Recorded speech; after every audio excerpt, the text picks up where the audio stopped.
வணக்கம். மாணிக்கவாசக சுவாமிகள் அருளி செய்திருக்கக்கூடிய திருவெம்பாவையினுடைய 4ஆம் நாள் பதிகம். இந்த பதிகத்தில் மாணிக்கவாசகர் என்னவெல்லாம் சொல்லி தோழியை எழுப்புகின்றார், இறைவனுடைய பெருமையை எவ்வாறெல்லாம் பேசுகின்றார் என்பதை முதலில் பாடலை பார்த்துவிட்டு அதன் பிறகு அதனுடைய விளக்கத்தை காணலாம்.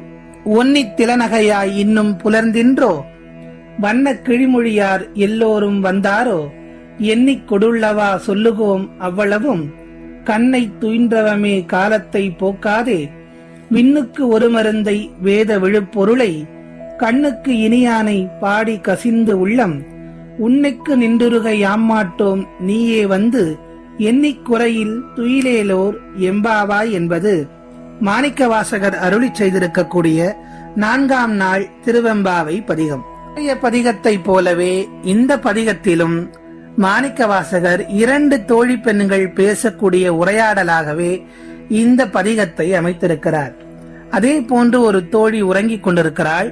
மற்றொரு தோழி அந்த தோழியை வந்து எழுப்புகின்றாள். அப்படி எழுப்புகின்ற தோழி அவளை பற்றி பெருமையாக சொல்ல வேண்டும் அல்லவா? அதைத்தான் சொல்லுகிறார். ஒன்னி திலநகையாய் இன்னும் புலர்ந்தின்றே, ஒளி சிந்தும் புன்னகையை கொண்ட பெண்ணே, உனக்கு இன்னும் பொழுது விடியவில்லையா என்று கேட்கின்றார். நேற்றைய பதிகத்தில் முத்தன்ன வெண்ணகையா என்று முத்து போன்ற பற்களை உடைய பெண்ணே என்று சொன்னார். இன்றைக்கு ஒளி சிந்தும் புன்னகையை கொண்ட பெண்ணே என்று வர்ணித்து பாடுகிறார். அதற்கு அந்த உறங்கிக் கொண்டிருக்கக்கூடிய பெண் எழுந்து, வண்ண கிளிமொழியார் எல்லாரும் வந்தாரோ என்று கேட்கின்றாள். வண்ணக்கிளியை போன்று பேசக்கூடிய நம் தோழிமார்கள் எல்லாரும் வந்து விட்டாரா? நீ என்னை எழுப்புவதற்கு வந்து விட்டாயே, மற்றவர்கள் எல்லாம் வந்து விட்டார்களா, என்னை எழுப்புகிறாயே என்று கேட்கின்றாள். அதற்கு இந்த பெண் சொல்லுகிறாள், எண்ணிக் கொடுள்ளவா சொல்லுகோம் அவ்வளவும், கண்ணை தூய்ந்தவமே காலத்தை போக்காதே என்று சொல்றாள். அடியே, உன்னை எழுப்புவதற்காக வந்த பெண்கள் எத்தனை பேர் என்பதை இனிமேல்தான் நாங்கள் எண்ண வேண்டும், அதன் பின்பு எண்ணிக்கையை சொல்கிறோம் என்று சொல்லுகின்றாள். அப்படி எண்ணி நாங்கள் காலத்தை போக்க விரும்பவில்லை, வா எழுந்து என்று அழைக்கின்றாள். அது மட்டுமல்லாமல் எப்படிப்பட்ட எத்தன்மை வாய்ந்த இறைவனை வழிபடுவதற்கு நாம் சொல்லுகிறோம்? விண்ணுக்கு ஒரு மருந்தை வேத விழுப்பொருளை, கண்ணுக்கு இனியானை பாடி கசிந்து உள்ளம் என்று சொல்லுகிறாள்.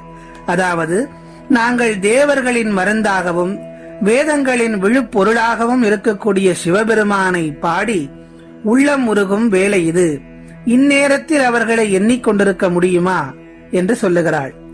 உன்னுக்கு நின்றுருக யாமாட்டோம் நீயே வந்து, எண்ணிக்குறையில் துயிலேலோர் எம்பாவாய். ஆகவே இறைவனை வழிபடக்கூடிய இந்த நேரத்தில் அவர்களை நாங்கள் எண்ண மாட்டோம். நீயே எழுந்து வந்து எத்தனை பேர் இருக்கிறோம் என்பதை எண்ணிப்பார்.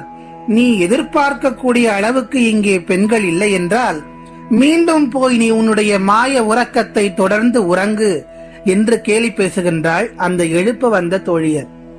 மிகவும் அற்புதமான இந்த பதிகத்தில் மாணிக்கவாசகர் என்ன சொல்ல வருகின்றார், என்ன தாற்பயமாக உட்பொருளாக சொல்ல வருகின்றார் என்றால், இறைவனை அடைவதற்கு நாம் எல்லோரும் போட்டி போட்டுக்கொண்டு அவனை வழிபட வேண்டும். இவன் வந்து விட்டானா, அவன் வந்து விட்டானா, இவள் வந்து விட்டாளா, அவள் எப்படி பக்தி செலுத்துகின்றாள், இவள் எப்படி பக்தி செலுத்துகின்றாள் என்று பிறரோடு நாம் போட்டி போடக்கூடாது.